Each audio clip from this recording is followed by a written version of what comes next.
Boa noite, queridos alunos. Mais uma vez, é importante dizer que é uma alegria muito grande estar aqui com vocês através dessa aula remota. E hoje nós vamos discutir a questão do Estatuto da Criança e do Adolescente, a Lei 8.069 de 1990, não é? Uma lei que vocês, enquanto futuros professores, enquanto profissionais que atuarão nas escolas da educação básica do nosso país, encontrarão sempre discussões e problemáticas envolvendo o Estatuto da Criança e do Adolescente. A ideia na aula de hoje é abordar de forma sistemática alguns pontos relevantes do Estatuto da Criança e do Adolescente sob a ótica da educação. Então, eu repito para vocês, aqui não é um curso de direito, né, no qual a gente estudaria o Estatuto da Criança e do Adolescente de uma forma mais íntima, mais profunda, vamos entender assim, né? Mas, num curso de licenciatura, abordar as questões que envolvem o Estatuto da Criança e do Adolescente sob a ótica da educação. Esse é o objetivo. Tentar passar para vocês algo operacional e que encontre respaldo prático nas ações enquanto futuros professores, enquanto gestores de escola ou profissionais que venham atuar na educação básica, ok? Essa aula sobre o Estatuto da Criança e do Adolescente, eu vou dividi-la em dois momentos. A aula que será a passada e discutida hoje, ideias iniciais, introdutórias e alguns pontos iniciais do Estatuto, e na próxima aula, na qual nós também vamos abordar outros aspectos do Estatuto da Criança e do Adolescente e também o papel do Conselho Tutelar, né? Um órgão que tem uma atuação muito intensa dentro das ações da escola. Tudo bem? Espero que todos vocês estejam bem, repletos de saúde. Agradeço as mensagens que vocês têm enviado pelo canal Fale com o Professor.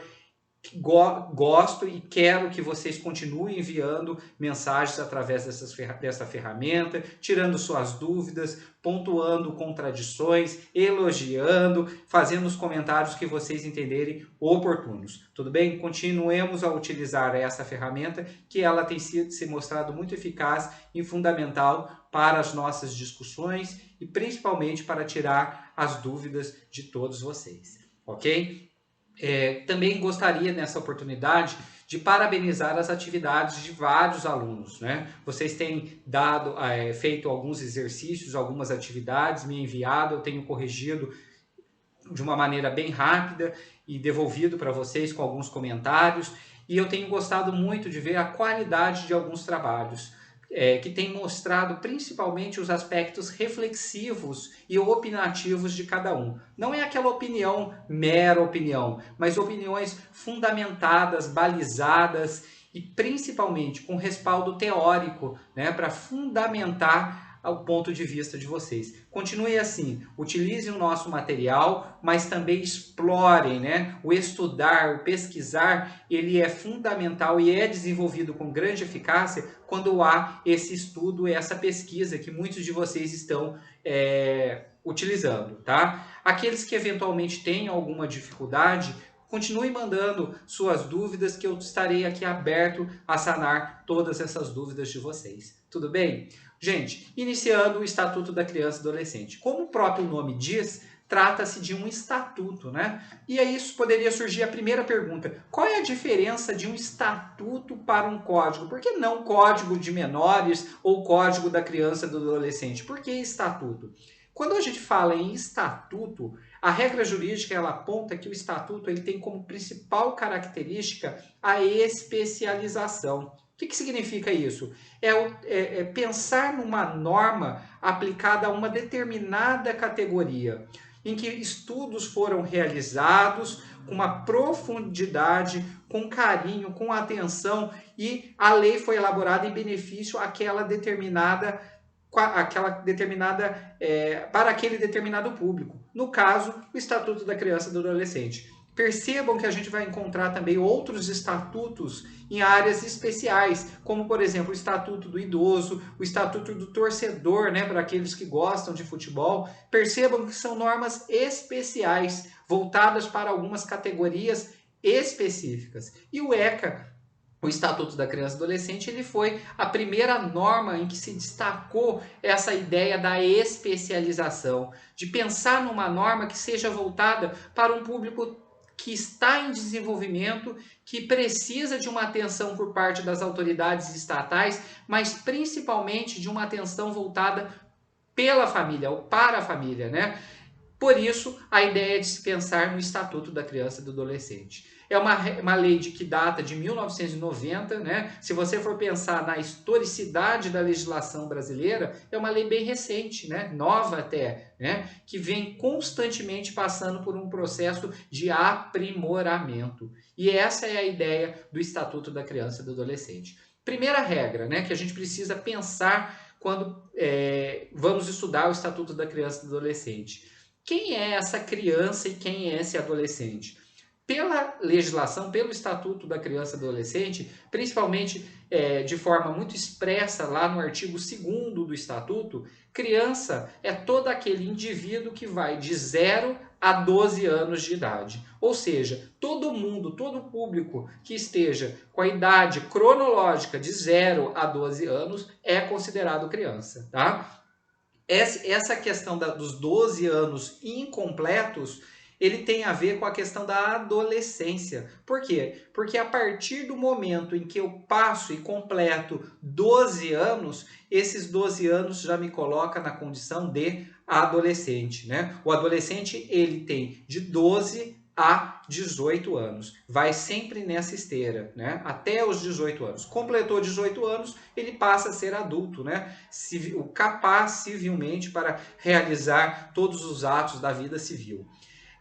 Nessas 3 características, por que foi adotado um critério cronológico, né? Na realidade, não é um critério meramente cronológico, é um critério que vai envolver também o aspecto biopsicológico. O que é isso? Que tem a ver com a questão do desenvolvimento biológico, mas também com o desenvolvimento psicológico. Por isso adota este critério, o Estatuto da Criança e Adolescente, né?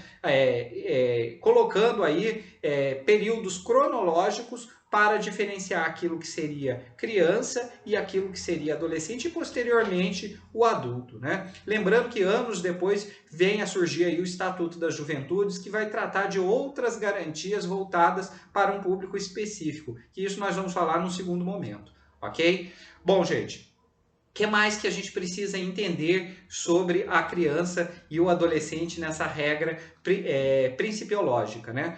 Para o Estatuto da Criança e Adolescente, o objetivo dele tem como principal elemento promover a proteção integral da criança e do adolescente. Ou seja, a criança e ao adolescente é dado e é colocado à disposição 2 princípios básicos: o princípio da proteção integral e o princípio da prioridade absoluta. Todas as regras que vocês forem observar que dizem respeito ao Estatuto da Criança e do Adolescente, vocês sempre vão encontrar esses 2 princípios: o da prioridade absoluta e o da proteção integral. O que é essa ideia de prioridade absoluta e de proteção integral? O critério da prioridade absoluta significa que toda a política pública desenvolvida deve ter como prioridade o atendimento da criança e do adolescente.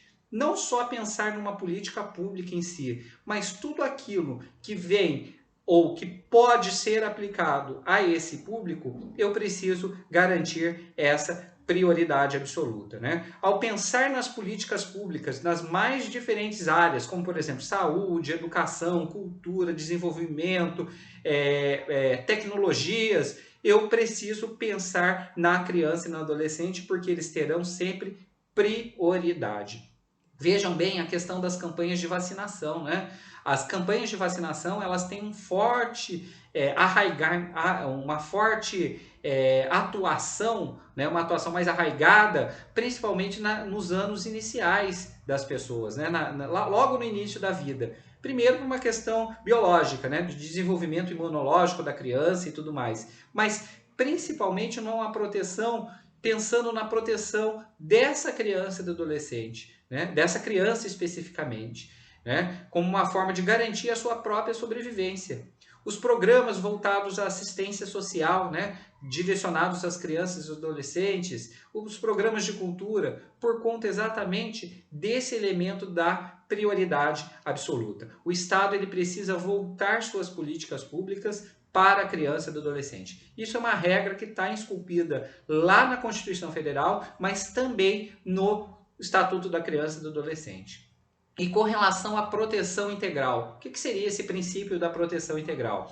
A ideia de se pensar na proteção integral é imaginar que todos nós, família, sociedade, poder público, escola, tudo aquilo que envolve criança e adolescente deve garantir a proteção integral dessa criança e desse adolescente. Por isso, é um elemento fundamental quando a gente pensa na concepção de ideias voltadas à criança e ao adolescente. Então pense, a criança e o adolescente, ele sempre goza da prioridade absoluta e da proteção integral, né? Prioridade absoluta voltada na elaboração de políticas públicas para a criança e para o adolescente. E a proteção integral é um meio de garantir o pleno desenvolvimento dessa criança e deste adolescente, né? Percebam, por exemplo, que lá no Estatuto da Criança e do Adolescente, especificamente lá no artigo 3º, a lei ele coloca de forma bem clara lá no caput, que eu vou me permitir a ler com vocês, né? Dá uma olhadinha lá no artigo 3º do ECA, que eu coloquei à disposição de vocês. Ele diz assim: a criança e o adolescente gozam de todos os direitos fundamentais inerentes à pessoa humana, sem prejuízo da proteção integral de que trata essa lei. Olha só, o princípio da proteção integral que nós acabamos de falar. Assegurando-se-lhes, por lei ou por outros meios, todas as oportunidades e facilidades, a fim de lhes facultar o desenvolvimento físico, mental, moral, espiritual e social em condições de liberdade e de dignidade. Vejam bem, coloca aí em proteção essa criança e este adolescente. Além disso, pessoal, percebam que o próprio Estatuto da Criança e do Adolescente, nesse artigo 3º, ele vai colocar também a questão da responsabilidade da família e da comunidade, né? O parágrafo único desse artigo 3º e o artigo 4º do Estatuto da Criança e do Adolescente, apontando o papel da família, da comunidade em garantir essa prioridade absoluta e essa proteção integral, contando sempre com o Estado, né? Quando eu falo Estado, governo federal, estadual e os governos municipais, sem esquecer do Distrito Federal, como elementos que garantam aí a proteção integral e a prioridade absoluta na elaboração de ações voltadas à criança e ao adolescente. Tudo bem? Vale a pena e gostaria que vocês dessem uma lida com maior afinco nesses artigos 2º, 3º, 4º, 5º e 6º do Estatuto da Criança e do Adolescente, que ele vem colocar tudo isso que nós falamos agora nessa regra introdutória do Estatuto da Criança e do Adolescente. Ok? Pessoal, dando continuidade, nós vamos abordar agora os artigos que tratam exclusivamente da questão da educação sobre a ótica da lei do Estatuto da Criança e do Adolescente, né? Então, a partir do artigo 53, tudo aquilo que nós precisamos saber a respeito de educação, de cultura, de esporte e lazer, mas principalmente de educação, é abordado a partir do artigo 53. Então, eu gostaria que vocês acessassem o ECA, que eu já disponibilizei para vocês aí como aula, né, como material de apoio, e acompanhassem comigo o artigo 53, o qual nós vamos começar a aprofundar a partir de agora, né? Então diz aí o artigo 53 do ECA: a criança e o adolescente têm direito à educação, visando o pleno desenvolvimento de sua pessoa, preparo para o exercício da cidadania e qualificação para o trabalho, assegurando-se-lhes, e na sequência aí vai apresentar 5 incisos que vão abordar a questão do que é assegurado pelo Estatuto da Criança e do Adolescente, né? Com relação à educação, eu gostaria de chamar a atenção de vocês em dois aspectos que o caput desse artigo 53 ele aborda, né? A necessidade do pleno desenvolvimento da criança e do adolescente e o preparo para o exercício da cidadania e sua qualificação. Ora, gente, a escola tem um papel fundamental no desenvolvimento dessa proposta de desenvolvimento da pessoa e também para o preparo para o exercício da cidadania. De que forma, gente? Através das próprias concepções pedagógicas que são abordadas na escola. É inadmissível um educador não promover a reflexão e a criticidade do aluno, né? Observando aí o desenvolvimento enquanto pessoa. Percebam mais uma vez, queridos alunos, os nossos alunos, eles precisam ser preparados para ingressar na sociedade. E como que nós devemos colocar esse aluno, esse indivíduo na sociedade? Com capacidade crítica, reflexiva, com capacidade de ressignificação de suas próprias propostas e de suas próprias ideias, não é? Então, aí está a essência da escola. A escola está lá para ensinar matemática, português, história, ciências, enfim, todas as áreas do conhecimento. Mas a escola também está, e por obrigação da lei, reparem o que eu estou falando para vocês, por obrigação e por imposição da Constituição Federal e do próprio Estatuto da Criança e do Adolescente. De que forma? Preparando esse indivíduo para o desenvolvimento enquanto pessoa. A criança e o adolescente, eles precisam sair da escola com essa capacidade crítica reflexiva, ou seja, de formar opiniões, né? De contradizer, né? De criar, de ressignificar ideias que são fundamentais para o desenvolvimento como qualquer outra pessoa. É inadmissível você pensar numa escola que não promova essa capacidade reflexiva. Por quê? Porque só através dessa capacidade reflexiva esse indivíduo vai estar exercendo na sua plenitude a sua condição de cidadão. Não aquele cidadão que acredita em tudo, que não tem essa capacidade crítica e reflexiva, que absorve ideias, mas aquele cidadão que tem a possibilidade de não concordar, de discordar, de pensar, de ressignificar. É esse o cidadão que a sociedade brasileira precisa. Pessoal, gente que diz amém Jesus para tudo, a sociedade já está cheia, né? E isso é um problema muito sério. Por que isso é um problema muito sério? Porque não se criam novas ideias. As ideias, elas passam a ser as mesmas, né?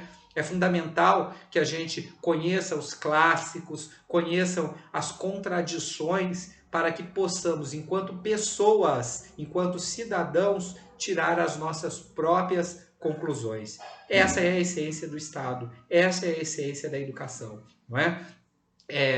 Pessoas com capacidade de questionar e que não digam amém Jesus para tudo. É isso que a escola precisa. Esse é o papel da escola, né? E não é o Lúcio que está dizendo isso, está na lei, né? Está lá na Constituição Federal. Muito embora muitas pessoas ajam de forma antidemocrática, no sentido de questionar o Estado democrático de direito, mas até hoje vale a nossa Constituição Federal de 1988. E é a ela que nós devemos proteger, e é a ela que nós devemos respeitar. Ninguém está acima da Constituição. E todos nós, inclusive o Lúcio, você, caro aluno, os nossos familiares, os nossos alunos, os nossos futuros alunos, eles estão amparados pelo texto constitucional, né? E também pelo próprio Estatuto da Criança e do Adolescente. Percebam que isso é abordado no Estatuto da Criança e do Adolescente. Tudo bem?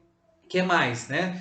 E aí, o artigo 53, ele vai tratar de outros detalhes que são fundamentais na essência do Estatuto da Criança e do Adolescente. Olha só o que é assegurado para a criança e para o adolescente, segundo o Estatuto da Criança e do Adolescente. Primeiro, inciso 1, igualdade de condições para acesso e permanência na escola. Olha só, a gente tem falado tanto isso, principalmente quando a gente discutiu a questão dos sistemas de ensino, né? O que é igualdade de condições para acesso, né? Tanta gente ficou com dúvida na questão do acesso e da permanência na escola. O acesso está ligado à ideia de estar à disposição do aluno vagas nas escolas, seja na educação infantil, seja no ensino fundamental, seja no ensino médio, seja em qualquer área da educação básica. Ou nas modalidades também, seja na educação especial, na EJA, na educação de jovens e adultos, né?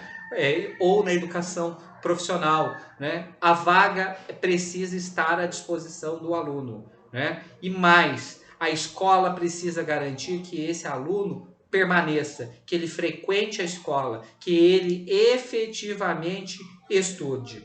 Essa é a ideia da questão das condições de acesso e permanência do aluno na escola. Nos próximos incisos, nós vamos falar da questão da escola próxima à residência. Então, eu não vou abordar especificamente nesse inciso. Tudo bem? Então, acesso, vaga, ter vaga à disposição do aluno. Permanência, garantir com que o aluno fique na escola. A obrigatoriedade do professor fazer a chamada, né? Acompanhar esse aluno na escola efetivamente. Hoje mesmo eu recebi uma mensagem de uma aluna que ela não tinha entendido ainda de uma forma mais aprofundada o que seria essa vaga, né? Principalmente na educação especial. Ela me colocou assim, professor, mas tem alunos da educação especial que não conseguem vagas nas escolas, né? A escola precisa garantir a vaga do aluno e precisa garantir que esse aluno vá, né? É muito fácil eu garantir a vaga, mas não dar o atendimento eficaz a esse aluno. Eu preciso garantir com que ele tenha vaga e principalmente que ele esteja na escola aprendendo, né? Não adianta também ele estar lá de figura decorativa, ele precisa de forma eficiente aprender, não é? Como que isso é feito? Garantindo a permanência do nosso aluno, ok? Lembrando também que o poder público ele precisa garantir a vaga e a permanência. Caso o poder público não garanta essa vaga, essa permanência, cabe à família acionar órgãos como o Conselho Tutelar, o Ministério Público e, se isso mesmo não resolver, promover ações judiciais, né? Existem mecanismos judiciais que garantam aí o acesso e a permanência do aluno na escola. De que forma, pessoal? Através dessas ações judiciais, vai existir um comando que pode responsabilizar a autoridade que não deu a vaga ou que não garantiu a permanência desse aluno na escola. Ele vai responder por um crime, possivelmente de abandono intelectual e possivelmente poderá sofrer uma ação civil ou até mesmo uma ação de improbidade administrativa por não gerenciar bem a educação básica, não é? Essa é a responsabilização. E o papel também dos pais, né? O pai tem o dever de matricular o aluno na escola e fazer com que ele frequente a escola, né? Sob pena também de ser responsabilizado por crime de abandono intelectual que está previsto lá no Código Penal. Tudo bem?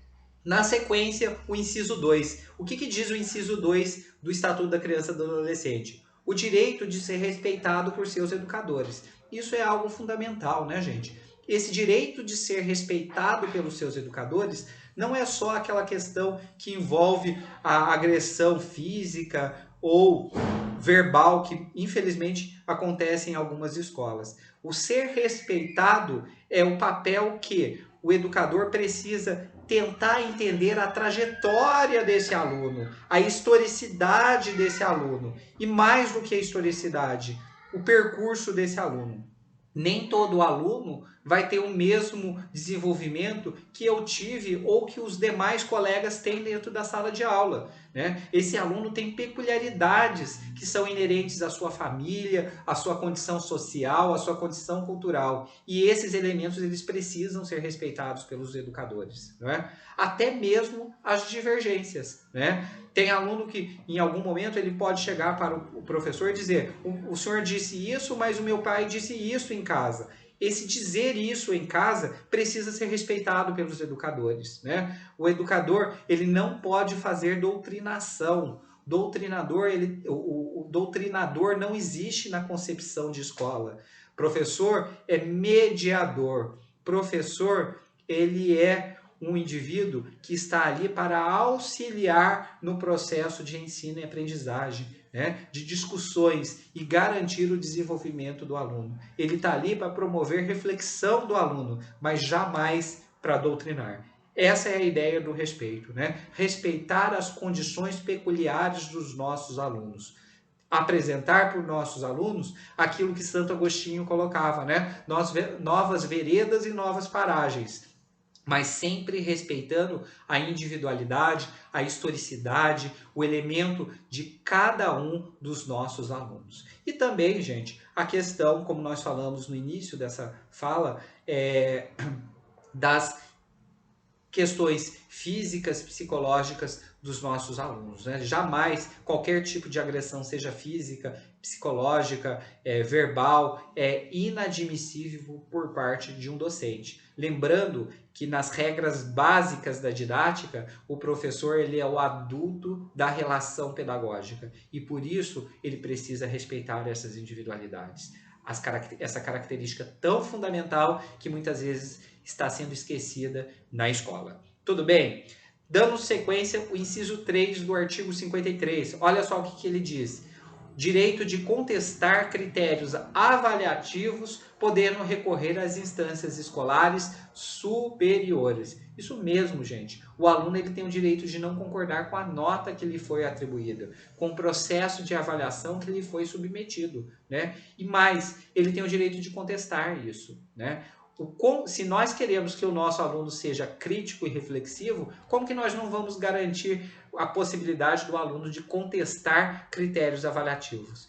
Isso é claro, é eficaz e positivo, né? O professor ele precisa demonstrar para o aluno o porquê ele errou aquilo, mostrar onde ele errou, né? Apresentar, dar feedback, dar devolutivas para o seu aluno. Porque através do erro, o aluno constrói o aprendizado. Isso é fundamental em qualquer elemento de didática, né? Olha só, muitos de vocês estão tendo aula de didática nesse momento, outros já tiveram, inclusive aula comigo de didática. O processo de avaliação é um processo fundamental para a discussão do processo de ensino-aprendizagem. Quem é avaliado? Não é só o aluno, mas também o professor, não é? Por isso, a necessidade que se tem de utilizar os critérios avaliativos como um elemento de aprimoramento, não só para o aluno, mas também e principalmente para o professor, né? O que eu posso melhorar? O que eu percebo que os alunos não alcançaram, que talvez a minha estratégia enquanto professor não tenha sido a melhor e por isso eu preciso me ressignificar, de mediar, melhorar a minha postura enquanto docente, né? A minha forma, a minha metodologia para que eu consiga alcançar esse aluno que não entendeu, né? Então, é plenamente possível o aluno contestar os critérios avaliativos, né? No primeiro momento, ele vai contestar quem? O professor. Se o professor não resolveu ou não deu a devolutiva convincente para o aluno, ele pode levar esse elemento à própria equipe gestora da escola. Provavelmente quem vai fazer essa avaliação do critério, da metodologia utilizada pelo professor, será o orientador pedagógico ou coordenador pedagógico. Vai depender de quem faz essa parte pedagógica da escola. Se mesmo assim não resolveu, o aluno ele pode recorrer ainda às instâncias que acompanham os processos avaliativos deste aluno, como, por exemplo, as diretorias de ensino no âmbito estadual ou as secretarias municipais de educação no âmbito dos municípios. Eles podem rever os processos avaliativos aplicados na escola, né? E se mesmo assim não resolveu, professor, ele não ficou conformado, ele ainda pode recorrer aos conselhos municipais de educação, quando se tratar de sistema de ensino municipal, ou aos conselhos estaduais de educação, quando se tratar de escolas estaduais ou particulares que estão protegidas pela regra do sistema estadual de ensino. Então percebam, as instâncias de verificação dos processos avaliativos, elas se iniciam na própria escola, podendo chegar até os conselhos municipais ou estaduais de educação. E se mesmo assim não convenceu o professor, pode buscar a apreciação do Poder Judiciário. Ué, mas o juiz ele entende de pedagogia, professor? Evidente que não. Pode ser que o juiz entenda de pedagogia. Vamos imaginar que ele seja um pedagogo, ou um profissional da área de letras, ou um profissional da área de biologia, de matemática, enfim. Ele pode ter uma formação também nessa área. Mas caso ele não tenha o conhecimento para julgar esse mecanismo avaliativo, ele pode pedir uma perícia judicial para órgãos competentes que farão a verificação da nota desse aluno. Olha só a gravidade, gente. Pode chegar no Poder Judiciário essa verificação da nota. Lembrando que o Judiciário ele não pode, sob a ótica constitucional, se excusar, ou melhor, não querer fazer qualquer tipo de avaliação ou de julgamento sobre aquilo que seja apreciado ao Poder Judiciário. Por isso, as instâncias avaliativas podem chegar até mesmo ao Poder Judiciário. Percebam o que o Estatuto da Criança e Adolescente ele coloca: o direito de contestar critérios avaliativos. Contestar significa até mesmo recorrer, como o próprio inciso coloca. Tudo bem? Gente, caso vocês tenham alguma dúvida, alguma contradição, alguma pergunta, utilize a ferramenta Fale com o Professor, que eu estarei à disposição para tirar as dúvidas de vocês. Tudo bem? Na sequência, pessoal, o inciso 4 do artigo 53, ele diz o seguinte: é assegurado também o quê? O direito de organização e participação em entidades estudantis. Né? O que são essas entidades estudantis? Né? São os grêmios, né? São as instituições de organização e de representatividade dos estudantes, né? Organismos de representação. Na escola é muito comum a gente encontrar grêmios, né? Então, é plenamente possível que o aluno que as escolas organizem grêmios de representatividade, né? E até mesmo órgãos de abrangência municipal, estadual ou nacional, como a UNE, né? A União Nacional dos Estudantes, né? Aplicado como uma forma de proteção e de organização de todos os estudantes. Isso é democracia. Isso é viver no Estado democrático de direito, como assevera a nossa Constituição Federal e como é referendado também pelo nosso Estatuto da Criança e do Adolescente. Então, é plenamente possível as organizações estudantis dentro das escolas e também fora das escolas. Isso é democracia, gente. Nós já saímos do totalitarismo há muito tempo, né? O período de ditadura já acabou há muito tempo, graças a Deus, né? E a nossa Constituição visa garantir essas associações, né? Muito embora algumas autoridades coloquem em xeque a validade dos grêmios e das unidades, dos organismos estudantis, nossa lei garante. É válido, está lá no Estatuto da Criança e do Adolescente, como também na nossa Constituição Federal. Ok? O inciso 5, o que ele coloca? Um aspecto fundamental, né, que gera muita discussão, inclusive. É assegurado o acesso à escola pública e gratuita próxima à sua residência. A gente já falou isso quando abordamos lá os sistemas de ensino, né? O aluno ele precisa estudar próximo à sua casa, né? Repito, o que eu já falei lá anteriormente, não é o pai que escolhe a escola que ele quer pôr o aluno, né? Cabe ao sistema organizar e garantir que o aluno estude próximo à sua residência. Mas se porventura, por algum motivo, não tem a vaga, o poder público precisa garantir o quê? O transporte, não é? Eu sei que isso gera muito incômodo em vários pais, né, no sentido, eu quero que meu filho estude na escola A, B, C, que dista aí 5, 6, 7, 10 quilômetros de distância da minha casa, né? Você quer, a gente entende, mas a lei não diz isso. A lei diz que o aluno precisa estudar próximo à sua residência. Caso isso não possa ou não aconteça por alguma dificuldade no sistema de organização ou na estrutura do sistema de ensino, é necessário garantir o transporte desse aluno, ok?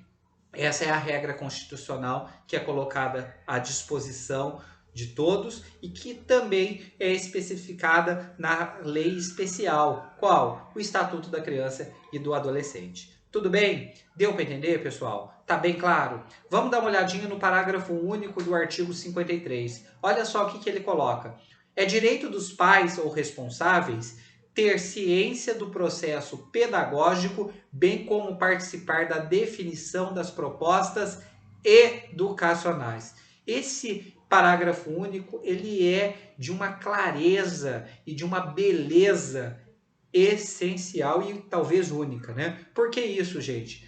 é a possibilidade dos pais participarem da proposta pedagógica, né? Do processo pedagógico. Quando eu falo em processo pedagógico, e a didática ela tem um papel fundamental para entender esse processo pedagógico, isso é muito importante, gente, né? É fundamental que vocês entendam como que se dá esse processo de aprendizagem, né? Todas as fases desse processo de aprendizagem. Os alunos da pedagogia vão entender, né, vão estudar a questão das fases da alfabetização, né? Os alunos vão estudar também, assim como os alunos de letras e de biologia, a questão da psicologia da educação, de entender como se dá o desenvolvimento psicológico e principalmente o desenvolvimento do processo de ensino e aprendizagem. Isso é fundamental, né? Vocês entenderem isso. E os pais, eles precisam também conhecer isso. Ah, mas o pai não tem alcance, professor. Ele não sabe, talvez ele seja analfabeto, mas ele precisa ter ciência disso, né? Tem pai que acha que o aluno ele deve sair da escola, no primeiro ano do aluno na escola, alfabetizado. E não é bem assim, né, gente? Nós sabemos que cada um de nós, cada um de vocês tem o seu time, o seu tempo, né? O seu tempo de aprendizagem.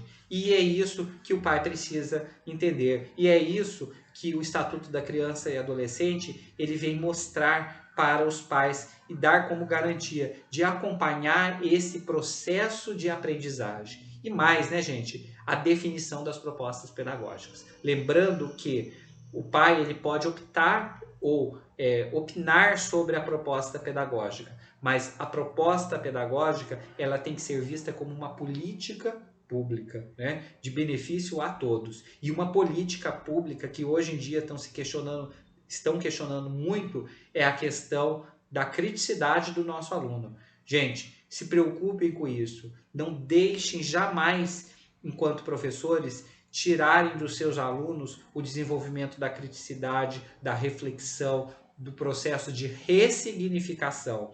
É lei. Vocês acabaram de ver, está no Estatuto da Criança e Adolescente, está na Constituição Federal. Nós precisamos preparar os indivíduos para o exercício da cidadania, prepararmos para esse indivíduo estar inserido num contexto social. E qual o indivíduo que nós queremos na sociedade brasileira? Indivíduos críticos, reflexivos, indivíduos que tenham a capacidade de aprender, indivíduos que questionem, né? Nós não queremos vacas de presépio, queremos pessoas que questionem, que problematizem, sempre, evidentemente, com muito respeito, sempre pautado na legalidade, na democracia e no respeito às instituições. Por mais que eu não concorde com uma instituição, eu preciso respeitá-la, né? E aí, quem sabe numa outra oportunidade, principalmente utilizando de uma ferramenta fundamental que o brasileiro tem, que é o voto, escolher melhor os nossos representantes. Tudo bem? Então a escola tem esse papel, gente. Repito, o pai tem direito de acompanhar o processo pedagógico, bem como, né, de ter ciência desse processo, como que ele se deu,